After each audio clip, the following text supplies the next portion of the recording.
कृष्ण हरी. आज दिनांक 22 जून, वार सोमवार आहे आणि आज मला अजून थोडा वेळ असल्यामुळं मी माऊलींच्या पुढच्या 30 ओळींचं वाचन करत आहे.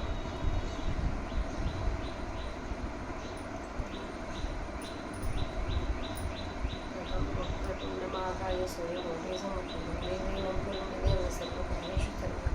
अलंकापुरी पुण्यभूमी पवित्र इथे नांदतो ज्ञानराजा सुपात्र. त्या आठवीला महापुण्य राशी. नमस्कार मेघाचे सद्गुरु ज्ञानेश्वराशी.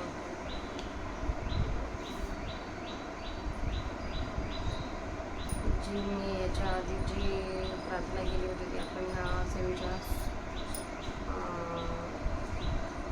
एंडला करूया. ही सेवा झाल्यावर करूया आपण. ठीक आहे. आपण याच्या आधी 443 ओळींचं वाचन केलं होतं. आता त्याच्या पुढचे मी श्लोक आणि त्याचा मला प्राकृत भाषेतून ज्ञान वाचत आहे. अख्याही मे को भगवान रूपो नमस्तुते देववर प्रसिद्ध. विज्ञातुमिच्छामि भवन्तमाद्यं नहि प्रजानामि तव प्रवृत्तिं. पर्येक वेळ वेदवेद्या त्रिगुणाची या आद्या. विनवणी विश्ववंद्या आई माझी. ऐसे बोलवणे वीरे चरणम नमस्कारिले शिरे. मग म्हणे तरी सर्वेश्वरे अवधारी जो. मिया होया समाधान तुसिले विश्वरूप ध्यान. आणि एक काळी त्रिभुवन ज्योतीची उठलासे. तरी तू कोण काय तुले ये भ्यासुरे मुखे का मिळविले. आगवाची करी परिजिली शस्त्रे काया. जी जवतव रागीटपणे वाढून गगना आणि तो सेवणे. का डोळे करून बिंबवाने वेळ सावितानासी. यथ कृतांतेसी देवा कासया केजतसे हेवा. आपुला तुवा सांगावा अभिप्राय माझा. या बोला म्हणे अनंत मी कोणही आहासे पुसतो. आणि काही सया लागे असे वाढतो उग्रतेसे. श्री भगवान वाचा कालेस्मी लोकस्य कृत प्रवृत्तो लोकात समाहर्तो मिहा प्रवृत्तः. ऋतेऽपि त्वानं भविष्यन्ति सर्वे एव स्थिता प्रत्यनीकेषु योधाः. तरी मी काळू काही फळे लोकसंहारा लागे वाढे. सैंग पसरली अति थोंडे आता ग्रासी नाही आघावे. ते तर अर्जुन म्हणे कटकटा उभी गलो मागी या संकटा. म्हणून आळविला तव ओकटा उदारीला हा. तेवेची कठन बोले असुतटी अर्जुन होईल हिंपोटी. म्हणून सर्वेची म्हणे गिरटी परी आण एक ऐसे. तरी आताची संहार वाहरे तुम्हीच पांडवासे बाहेरे. येत जात धनुर्धरे सावरेले पाना. होता मरण महामारी गेला तो मागुता सावधू झाला. मग लागला बोला चित्त देव ऐसे मनजत आहे देवे. अर्जुना तुम्ही माझे हे जाणावे. एर जाण मी अवघे सरलो ग्रासो. वज्रानळी प्रचंडी ऐसे घापे लोण्याची उडी. ऐसे जगे माझ्या तोंडी तुवा देखील जे. तरी तया माझारी काही भरवसने उणे नाही. ही वाण्याची सैन्य पाही बलगी जता आहे. हे जे मिळवून यामुळे उतंती वीरतेचे निबळे. यमावरी गजदळे वाखाणी जताते.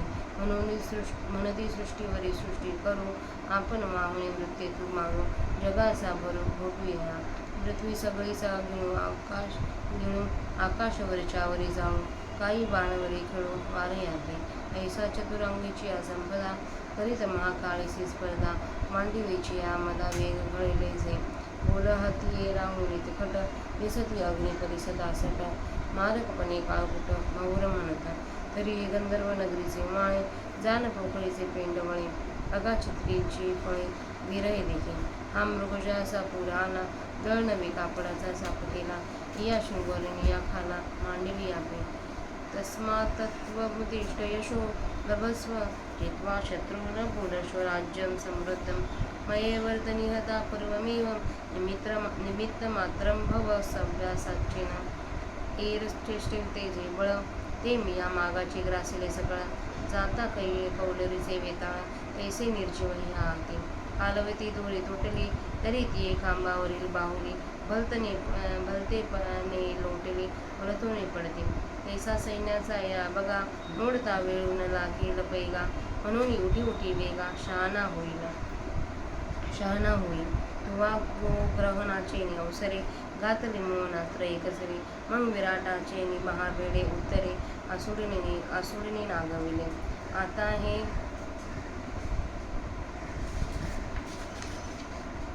आता हे त्याहुनी निपटारे झाले. नवटी आई तेर न पाळिले. घेई यश ऋतू जिंकले एकुडिने अर्जुने. आणि कोरडे यशाचे नोहे समग्र राज्य आले आहे. तू निमित्त मात्राची होई सव्यासाचे. द्रोणं च भीष्मं च प्रथमं च कर्ण तथ्यान प्रीणपि योधिवरान. मया हस्तास्त्वं जहिमा व्यथिष्ठा युध्यस्व जितासीरणे सप्तनानं. द्रोणाचा पांडू न खरी भीष्माचे भय न धरी. कैसे ने कर्णावरी परचून हे न म्हणे. कोण उपाय जयद्रथ आखीचे हे न चिंतू चित्त तुझे. आणि काही आखीजेचे नाव घेणे विना. तेही एक आघवे चित्रीचे सिंहाडे मानावे. जैसे ओलोणी हात घ्यावे कुसोनिया. यावरी पांडवा काय साजून जाचा मिळावा. हा बासुगा आघवा हेर ग्रासिले मिया. जेव्हा तू देखिले हे माझे वदनी पडिले. तेव्हाची याचे आयुष्य सरले आता रीती सकले. म्हणून वही लावठी मिया मारिले तू निवडी. न रिगे शोक संकटी नाथलिय. आपणची अडखळे आखीजे तो कौतुक जैसा मिंधुनी पाडिजे. तैसा देखे का तुझे निमित्त आहे. बापाविरुद्ध जे झाले ते उपजताचे वागलेले. आता राज्यांचे संचले यश तो भोगे. सावियांची उतत होते दायाद.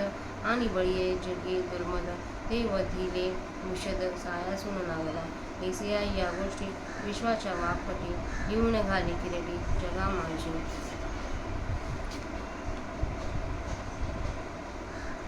आपल्या 481 माऊलीच्या प्रॉपर भाषेत 481 ओळ्यांचं वाचन झाले. आता आपण त्यांचा मराठीत अर्थ बघूया. हे उग्र रूप धारण केलेला तू कोण आहेस मला सांग. हे देवश्रेष्ठा मी तुला नमस्कार करतो. माझ्यावर अनुग्रह कर. हे आदी देवा तुला जाणण्याची ही इच्छा करीत आहे. कारण तुझी ही प्रवृत्ती अभिप्राय मला समजत नाही. परंतु वेदाकडून जाणल्या जाणाऱ्या त्रैलोक्याच्या मूळ कारणा व सर्व जगाला नमस्कार करण्याला योग्य अशा हे श्रीकृष्णा एक वेळ माझी विनंती ऐक.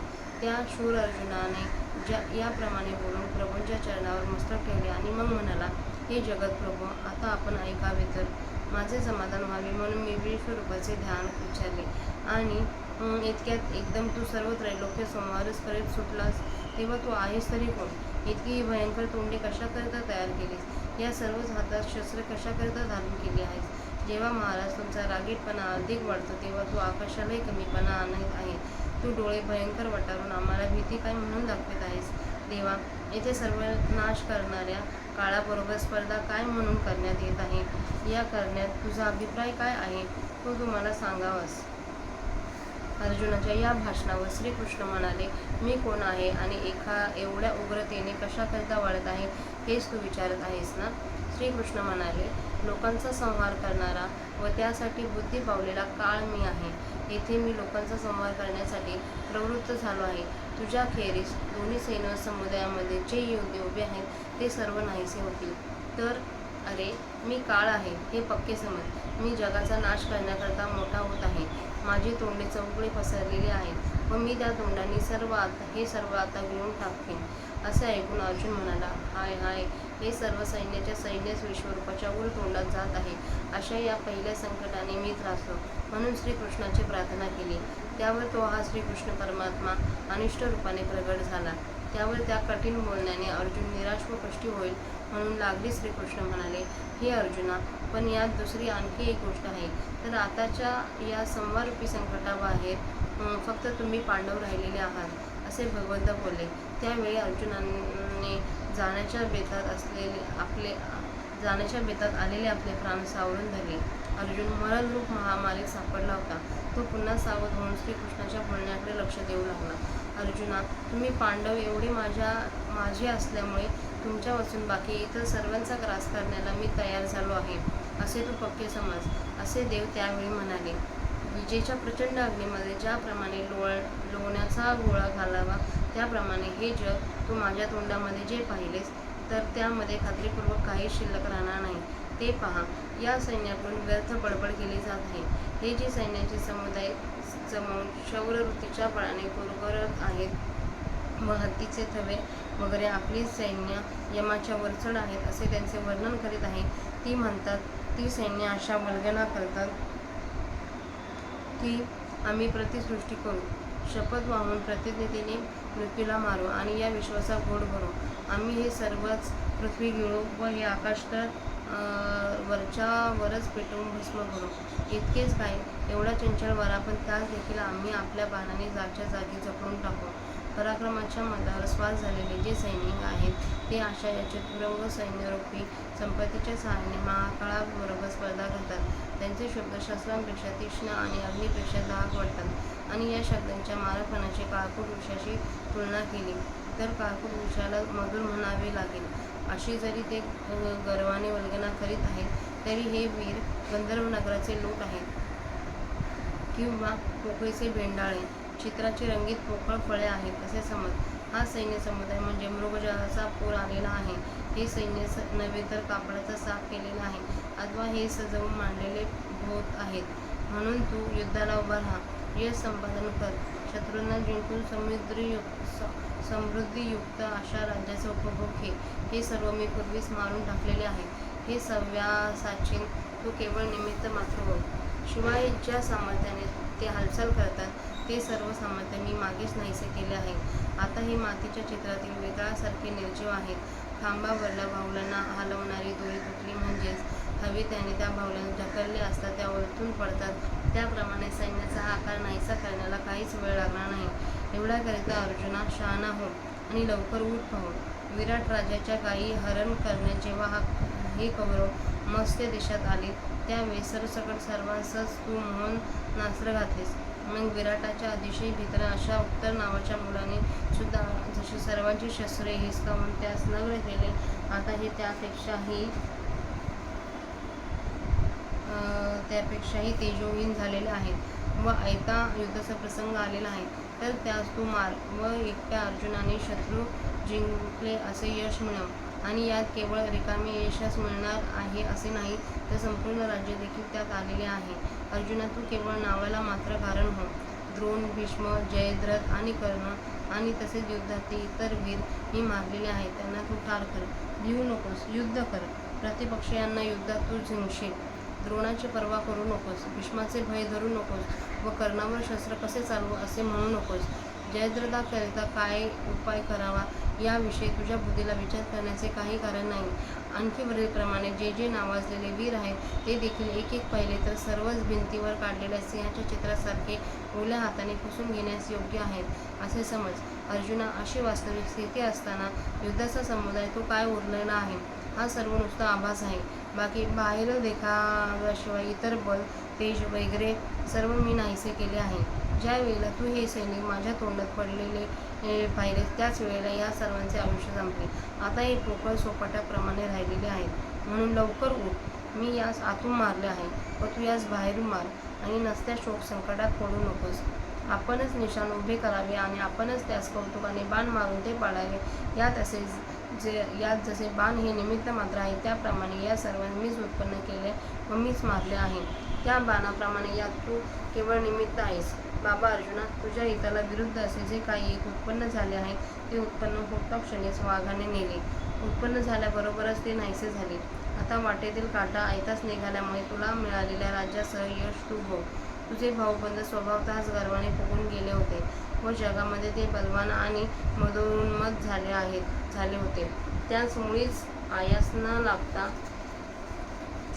तू साफ नाहीसे केलेस. अर्जुना, या जगामध्ये अशी गोष्ट सर्व जगताच्या वाचारूपी पटावर लिहून ठेव. आशारूपी भगवंताने आता अर्जुनाला उपदेश केला आहे की हे जे सैन्य उभे होते त्यांना मी आता आतून मारणार आहे. तुला आता फक्त तो जो राहिलेला पोपाटा आहे तो साफ करायचा आहे. झालेली आजची दुसरी सेवा माऊलींच्या समाधीवर अर्पण करूया. जसं मी बोलल्याप्रमाणे ती प्रार्थना बोलते करतो.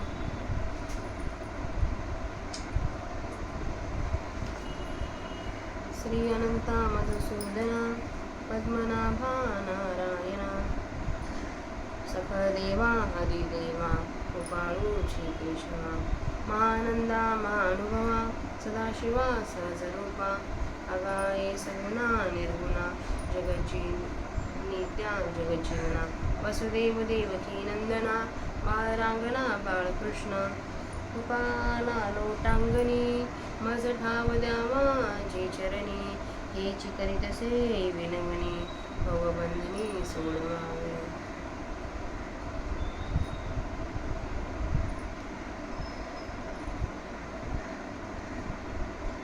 झालेल्या सेवेला स्वल्पविराम देऊया.